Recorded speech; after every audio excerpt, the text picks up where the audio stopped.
SIR গোটা পশ্চিমবঙ্গের মানুষ কিন্তু জর্জরিত। মানুষ ভাবতে পারছে না তারা কোন পথে হাঁটবে, কাকে ধরবে।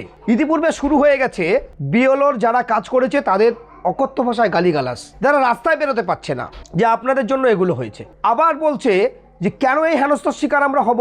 মানুষের কাছে যে কাগজপত্র আছে সেই কাগজপত্র যারা নির্বাচন কমিশনার যেই দায়িত্ব নিয়েছে তাদের কাছে এই কাগজপত্র নেই। এবং শুধু তাই নয়, মানুষের এতটা ক্ষোভের মুখে পড়ে যাচ্ছে, তারা নিজেদের ক্ষোভ প্রকাশ করতে শুরু করেছে। রাস্তা ঘাটে, চায়ের দোকানে জটলা সৃষ্টি হয়েছে। বারবার তারা একটাই কথা বলছে যে আন্দোলনমুখী হতে হবে। বিক্ষোভের মুখের দিকে এগোচ্ছে গোটা ভারতবর্ষের মানুষ।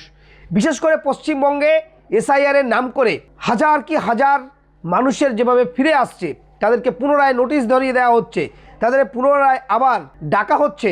এবং এই ডাকার ক্ষেত্রে যে ঘটনাগুলো ঘটছে, কখনো বিডিও অফিসে হামলা হচ্ছে, কখনো এসডিও অফিসে হামলা হচ্ছে, কখনো মানুষ বিক্ষোভ দেখাচ্ছে।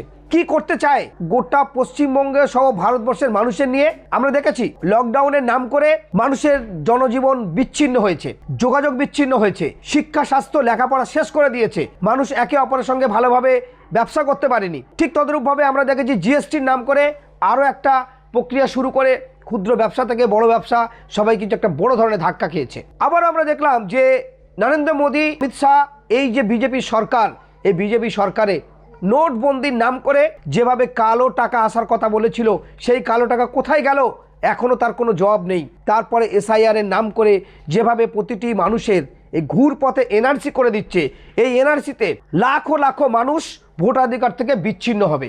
এবং আগামী দিনে মুসলমান সংখ্যালঘুদের একটি গণহত্যার চক্রান্ত চলছে। মানুষ আর অস্থির হয়ে যাচ্ছে, ঘরে বসে থাকতে পারছে না। গ্রাম মানুষ একত্রিত হয়ে শুধু আন্দোলন করছে। এমনকি বিভিন্ন মহল থেকে উঠে আসছে, কেউ বলছে সারা দিন ট্রেন অবরোধ করে দেব, কেউ বলছে লাগাতার ট্রেন অবরোধ করে দেব, কেউ বলছে রাস্তাঘাট অচল করে দেব।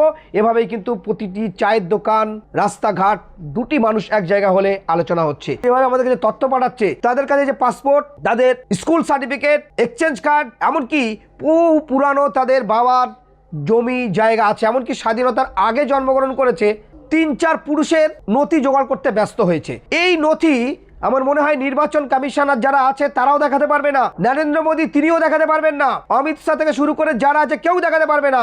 তাহলে মানুষের এই হ্যারেস হচ্ছে কেন?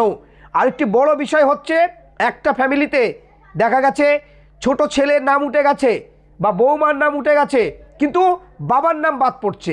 এ কোন ধরনের চক্রান্ত? সংখ্যালঘু অধ্যুষিত এরিয়ায় হাজার ফর্ম ফিরে আসছে। মানুষ সজাগ হয়েছে। তাই ইমিডিয়েটলি সরকার এবং রাজ্য সরকার, কেন্দ্রীয় সরকার এবং ভারতবর্ষের আইনসভা, প্রশাসন, বিচার ব্যবস্থা অবশ্যই এটাকে ট্যাকেল করা খুবই জরুরি বলে আমরা অবশ্যই সেটা উঠে আসছে বলে তাই আমরা জানালাম এই তথ্য।